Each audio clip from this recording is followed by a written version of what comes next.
El doctor Len siempre hablaba, ¿no?, de esta pregunta famosa de ¿quién soy yo? Nosotros no sabemos quiénes somos realmente, ¿no?, nuestra verdadera esencia. Y por eso nos encontramos ante estas situaciones, ¿no?, en que estamos haciendo esta práctica del Ho'oponopono, una técnica milenaria en la cual solo consiste en asumir la responsabilidad por todo lo que me está sucediendo en mi experiencia, repitiendo estas 4 famosas frases que son: lo siento, perdóname, gracias, te amo.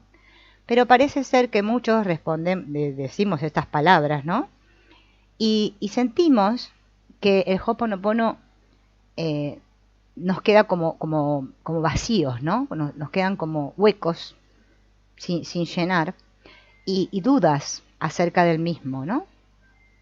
Por eso es bueno no solamente quedarme centrado en las palabras, en la repetición de las palabras, sino comprender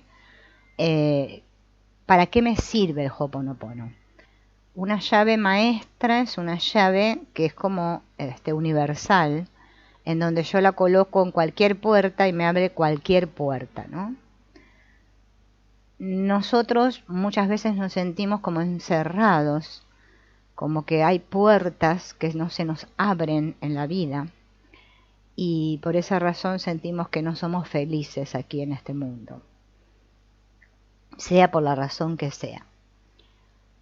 Pero ¿qué pasa con esto de la felicidad? La felicidad es algo muy amplio y para cada uno de nosotros la felicidad tiene un significado distinto. Para algunas personas felicidad puede ser sentir sensaciones fuertes.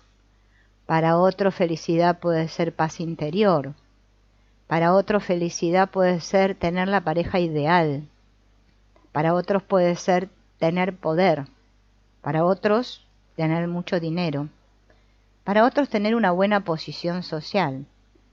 Para otros poseer muchas cosas. Toda esta gama, ¿no?, de significados que le damos a la felicidad varía de una persona a otra.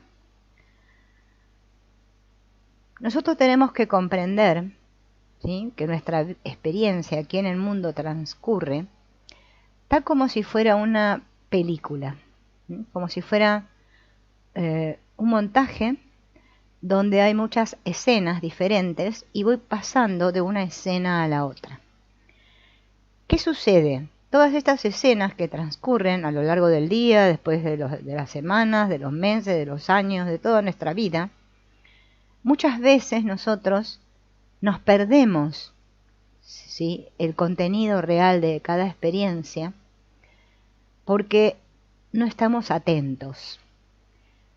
Nosotros vivimos nuestra vida desatentos, o sea, podríamos decir distraídos, ¿no? Como decía el famoso Facundo Cabral, que no sé si ustedes lo conocen, que la vida era eso que pasaba cuando estábamos distraídos. Todos estamos distraídos. Estamos en un nivel, ¿no?, de nuestra experiencia donde las escenas, como les dije recién, como una película transcurren y sentimos como que la vida se nos va de las manos. Nosotros todos tenemos esta idea de que somos este cuerpo, estamos identificados totalmente con este cuerpo que tenemos, creemos que nuestra mente depende de lo que está acá dentro del cráneo, que se llama cerebro, ¿no? Y que resulta que este cerebro, con el paso de los años, se deteriora. Y decimos, hoy estoy perdiendo mi capacidad mental. Una parte de nuestro cerebro es responsable de que funcione todo bien en este mundo, ¿no? Porque cuando no funciona, tenemos aparentemente problemas aquí, ¿no? Esta máquina llamada cerebro, ¿no?, parece como que es el gran ordenador o el que, ¿no?, el que dirige de donde se dirigen todas nuestras acciones, no como la sala de mandos. ¿Por qué nuestra vida transcurre como transcurre? Esto ya está explicado en montones de encuentros que hemos tenido, porque todos sabemos que esta, podemos llamar conciencia, está dividida, ¿no?, en un consciente, en un inconsciente, y los hawaianos, ¿no?, le llaman el supraconsciente o el superconsciente, ¿no? Esta división que genera, ¿no?, que nosotros, como todas las memorias y todo esto que nosotros hemos vivido, estas experiencias vividas, que no le hemos prestado atención, están con muchas memorias ahí, las cuales nosotros, como no le hemos prestado atención, no se han hecho conscientes, que el doctor Len dibujaba como un ganchito, ¿no? Que es lo que sucede, decía él, que sucede cuando practicamos el Ho'oponopono, que decimos lo siento, perdóname, gracias, te amo. Todas esas memorias van subiendo a la superficie, se hacen conscientes, las veo, las comprendo y las suelto. Todas estas grabaciones, estas memorias, estas impresiones, podríamos decir, nos configuran de alguna manera. Y son ellas las que nos ponen las trabas y las limitaciones en nuestra vida. De todo este cóctel de impresiones que nos hace reaccionar muchas veces de maneras mecánicas, tener tendencias e impulsos, ¿no? Todo eso se va a plasmar justamente en lo que nosotros llamamos nuestra conducta o nuestra experiencia aquí en el mundo. Esta separación entre la mente y el cuerpo, que como que yo estuviera como dividido o desconectado, me da una sensación de impotencia, como que me suceden cosas ahí fuera que yo no quiero que me pasen, ¿no? Ante una situación, por ejemplo, de peligro en nuestra vida, nosotros sentimos en nuestro cuerpo un montón de reacciones orgánicas. A nivel visceral, aquí, a nivel corporal, ¿no? En todo el cuerpo a veces. Y fíjense que nuestras reacciones varían. Toda nuestra vida es así. Depende de la información. El doctor Len llamaba datos. Él decía que los datos son los que rigen nuestra vida. Toda esa información, ¿no? Información, datos, es lo mismo. De acuerdo a esos datos que hay ocultos en nuestro inconsciente, es como nosotros juzgamos eso que nos sucede. Y esos datos y esos juicios que emitimos son los que justamente generan emociones que después repercuten en nuestro cuerpo. También ocurre al revés. A veces el cuerpo nos duele y sentimos miedo e impotencia. Entonces decimos, estoy enfermo, ¿sí? Qué difícil va a ser curarme de esta enfermedad, y eso ya genera justamente una realidad, ¿no?, en la cual yo ya estoy envuelto en que tengo una enfermedad y qué difícil curarme de esta enfermedad. Como que quedamos atrapados en un círculo. Es decir, que todos estos datos, toda esta información, hacen que nuestra mente funcione como un ordenador o una computadora. Bueno, hay países donde le dicen ordenador, otros le dicen computadora, ¿no? Y responde a las órdenes que le damos. Pero nos cuesta aceptar que nuestra mente reacciona mecánicamente a lo que está grabado, a las memorias. Por ejemplo, ¿cuántas veces hemos sentido un olor, ¿no? Y ese olor nos suscita algo, nos hace sentir algo. Y no tenemos ni idea por qué ese olor nos suscita tal sensación. Y esto es debido justamente a que hay memorias grabadas en nuestro interior que activan este ordenador mental y nos producen estas sensaciones. Pero estas memorias, estas grabaciones que tenemos, ¿cómo fueron producidas? ¿De dónde vienen? ¿Bien? ¿Cómo nos damos cuenta de que las tenemos? Justamente gracias a que este aparato tiene 5 sentidos, ¿no? olor, el olfato, el oído, ¿no? La vista, el tacto.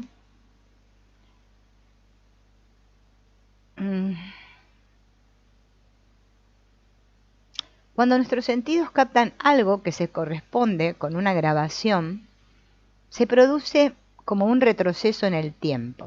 Es como que nos retrotraemos mentalmente a esa sensación del pasado. Esto provoca un comportamiento inadecuado a la realidad del momento y actitudes que tenemos a veces que son infantiles e incomprensibles. Decimos, ¿cómo yo estoy reaccionando así? Por esta tontería, ¿no? Y aunque nuestras reacciones, nuestras maneras de pensar, de juzgar las cosas, están íntimamente relacionadas con estas memorias o grabaciones ocurridas a lo largo de nuestra historia, están íntimamente relacionadas justamente con estas reacciones mecánicas que nosotros no comprendemos. Decimos, pero ¿por qué reacciono así? Muchas grabaciones son poderosas, otras menos.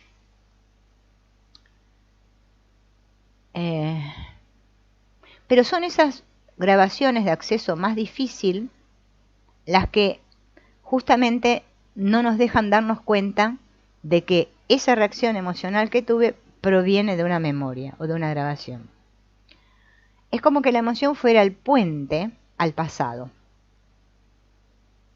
Si no sentimos, no llegamos a la raíz y nos parece que nuestras reacciones y sensaciones son inexplicables, ¿no? Como caídas del cielo, son justamente estas grabaciones a las que tenemos que prestarle atención porque son ellas las que influyen en nuestra vida y a veces nos hacen actuar como si fuéramos un tipo robotito, ¿no? Hola Marta, bienvenida. Gracias, gracias. Hola Soledad. ¿No? Casi todos tenemos una vida así, mecánica, ¿no? Depende, o sea, pasa esto y reacciono así. Por lo general siempre reaccionamos de la misma manera.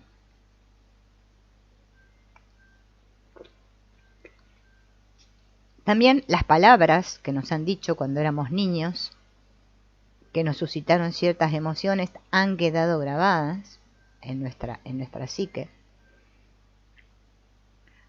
Pero, como nosotros, tanto esas memorias como esas palabras no las hemos podido procesar, ha ocurrido que todas ellas han quedado como tapadas con un velo, ¿no? Como escondidas. Pero siguen pesando, siguen teniendo peso. Cuando descubrimos esto, mirando esto, viendo lo que nos pasa, dándonos cuenta, podríamos decir, descubriéndolo, mediante este gesto que es la atención, esas grabaciones se alteran y se borran. Todas estas grabaciones están tiñendo continuamente nuestra percepción y la percepción va a determinar cómo juzgamos tales o cuales situaciones. Vamos a imaginar por un momento que en lugar de ojos tuviéramos microscopios. Nuestro concepto del mundo sería totalmente distinto, porque el microscopio tiene otra lente, ¿no? Otra manera de ver. Y si pudiéramos optar, vieron que el microscopio, si yo lo voy girando así, tiene diferentes posiciones, ¿no? Tendríamos información, si tuviera 3 posiciones, de 3 realidades que nos parecerían totalmente distintas. Nuestra mente tendría que hacer un trabajo mucho más complicado porque tendría que flexibilizarse elaborando al tiempo 3 ángulos distintos de la misma realidad. Nos daríamos cuenta de que el mundo que vemos no es más que una pequeñísima parte de la realidad. Y lo más importante todavía, no podríamos olvidarlo. Porque la percepción nos los estaría recordando permanentemente. Tal y como son las cosas, lo sabemos, pero lo olvidamos. porque nuestra percepción del mundo está encadenada a las características y limitaciones de nuestros aparatos sensoriales.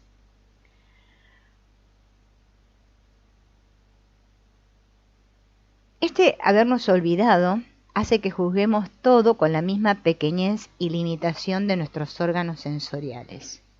Es como decir, solamente veo hasta donde puedo ver, hasta donde mis sentidos me lo permiten, así percibo el mundo. Entonces juzgamos nuestra mente desde esta pequeña limitación, olvidando que ella es capaz de verlo todo desde todos los ángulos, de abstraerse de lo sensorial y de conectar con todas las realidades. Esta capacidad que tiene nuestra mente es algo tan prodigioso que podríamos aprovechar justamente esto mucho más de lo que hacemos.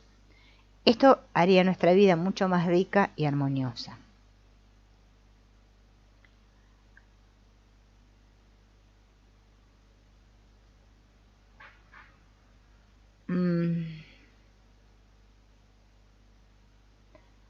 A ver.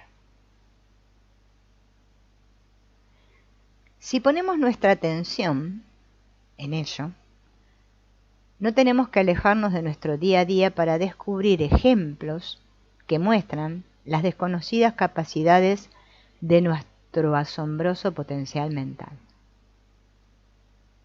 Hay una experiencia, un experimento que se llevó a cabo con 100 mujeres, ¿no? A todas las mujeres, esas 100 mujeres se las sentó en un cine que estaba vacío, y parece ser que la mitad, o sea el 50% de esas mujeres eran mujeres felices, con una personalidad estable, una vida sentimental satisfactoria, exitosa, buena situación financiera. El otro 50% de las mujeres eran mujeres con personalidad inestable, con una vida sentimental conflictiva, no tenían éxito, y se tomó nota de dónde se había sentado cada mujer. Imagínense en el cine vacío, con las 100 mujeres sentadas ahí, se toma nota dónde se sienta cada una de ellas, pero teniendo en cuenta que un 50% eran exitosas, felices, y el otro 50% no. A continuación, se invitó a 100 hombres a que se sentasen en la misma sala y se anotó los sillones que fueron eligiendo. El resultado de la experiencia o del experimento fue que casi todos los sillones donde se habían sentado las mujeres felices fueron ocupados por los hombres, mientras que los de las infelices quedaron vacíos. Detrás de esta aparente casualidad estaba la percepción de algo que está más allá de la razón, porque uno dice, ¿cómo puede ser que los hombres se fueron a sentar justamente en los asientos de las mujeres que eran felices? Ellos no sabían dónde se habían sentado, ¿no? Cuando tu atención se dispersa en la vida cotidiana, realizas una serie de actos involuntarios, aparentemente casuales, que te quieren decir algo. Por ejemplo, me olvido de algo para tener que volver a un sitio concreto. Me doy un golpe cuando pensaba algo denso y desagradable. El café se me derrama sobre un libro, que era muy importante para mí. Son acciones mecánicas que, si las analizamos, detrás de ella hay un propósito. Y aquí es donde entra en juego esto de la atención. Porque yo me puedo dejar llevar, ¿no? Como si yo fuera en un coche, en mi vida eternamente, ¿sí?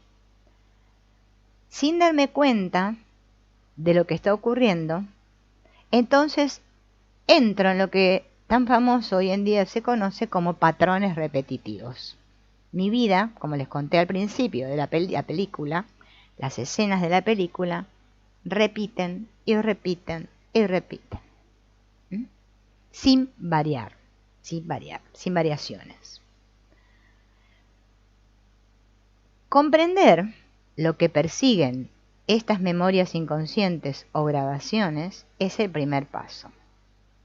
Luego, añadir información al programa, cambiar el chip modificar las grabaciones para poder llevar nuestra vida hacia nuevos derroteros más armoniosos y acordes con nuestras opciones. El programa es un programa y un programa no piensa. Nosotros al ordenador le ponemos un programa y el ordenador ejecuta tal cual el programa que le hemos insertado. No piensa acerca del programa, lo ejecuta. Pero nosotros sí podemos pensar. ¿Cuándo? Cuando ponemos atención. Descubrimos un guión cuyo contenido transcurre solapado, ¿no? Como una doble vida ajena, pero que sigue junto a nosotros y es perfectamente coherente. Entonces yo voy tomando contacto con una parte mía oculta y poderosa, desconocida y familiar, ajena y propia, fascinante y temible, esperanzadora y extraña. Cuando descubro esto, nuestra vida ya no es la misma, porque yo estoy atento a mi vida. Entonces yo puedo interferir y modificar el guión de mi vida. Si no, actúo en automático. Los antiguos yogis del Oriente ya sabían esto. Por eso ellos entrenaban su atención, como si de prestar atención dependiera la vida. Ellos sabían que esta era la clave y la llave maestra para el dominio de uno mismo. Dedicaban toda su vida a esto.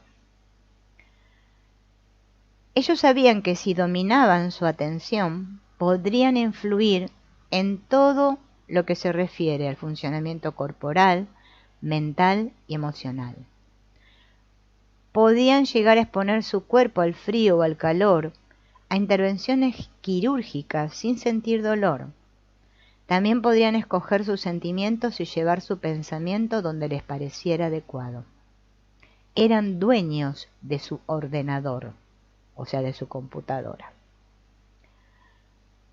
En Occidente, conocemos la importancia de la atención, pero solamente ponemos atención cuando estudiamos algo o cuando trabajamos.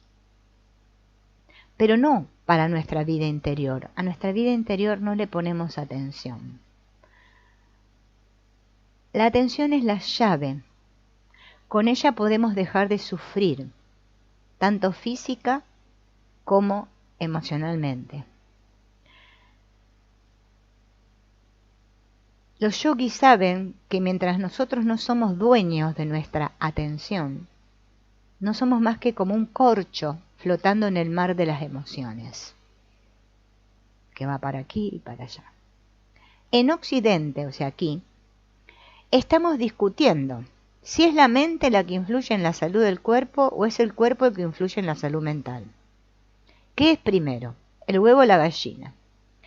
Hay médicos que tratan el cuerpo como si fuera totalmente independiente de la mente. No creen que una persona con la mente debidamente entrenada sea capaz de ver en el campo energético de otra persona las enfermedades mucho antes de que se puedan detectar físicamente. Simplemente se niega aquello que todavía no se conoce ni se domina y no le prestan atención. Pero no por eso deja de existir. Aquello a lo cual yo no le presto atención, no porque yo no le preste atención, deja de existir. Simplemente que se desperdicia la oportunidad. Estos sabios orientales nos dejaron un legado muy importante, que con nuestro poder mental y con el dominio de nuestra atención podemos hacer mucho, muchísimo. Pero no podemos hacerlo todo. Hay una parte que escapa a nuestro control, que no nos queda más remedio que aceptar, que acatar desde una perspectiva mayor. Nos preguntamos, ¿por qué nos toca este destino concreto y no otro? ¿Por qué me ha tocado este país, esta familia, este cuerpo, este color de ojos? ¿Por qué tuve que vivir estas injusticias? ¿Por qué yo? En la aceptación de lo imponderable, en la aceptación de nuestro destino y de las vivencias concretas y particulares, que hemos tenido que experimentar, está la llave maestra de la felicidad, la que abre todas las puertas.